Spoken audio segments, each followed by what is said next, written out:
Il-foster carers huma s-serħan tal-moħħ ta' din is-soċjetà. Sostni dan il-Ministru għall-Familja u s-Solidarjeta Soċjali Louise Coleiro Preca waqt konferenza favur id-drittijiet tat-tfal li jiġu fostered.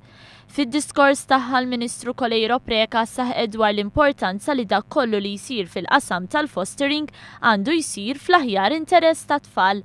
Hija stqarret li jeħtieġ li jsiru emendi fl-att tal-foster care li għaddiet b'mod unanimu fl-2007. Barra minn hekk hija tkellmet ukoll dwar il-ħtieġa li jingħata aktar support lis-social workers.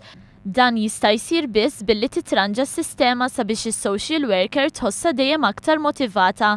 Il-Ministru Coleiro Preca saħqet fuq it-trawma li jibqgħu jgħixu biha tfal wara li għaddu minn esperjenzi ta' abbuż jew swat. Żiedet tgħid li kien tassew ta' xokka li meta skopriet li ħafna drabi it-tfal li jkunu fostered jinfirdu minħuthom. Ghaldaqstant il-Gvern mistenni jkompli jaħdem biex jekk jista' jkun l-aħwa jinżammu flimkien. Jason Zerafa, chairman tal-Foster Care Association, saħaq fuq il-ħtieġa li tonqos il-burokrazija fil-qasam tal-fostering ħalli jonqsu l-ispejjeż żejda u taqtih il-qalb għal foster carers.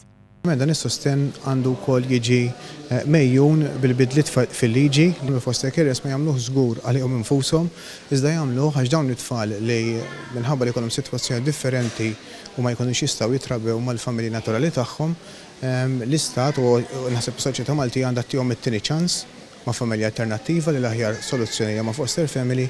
B'hekk biss jistgħu il-foster carers ikomplu joffru ambjent ta' stabbilità u li huwa adattat għall-iżvilupp tat-tfal.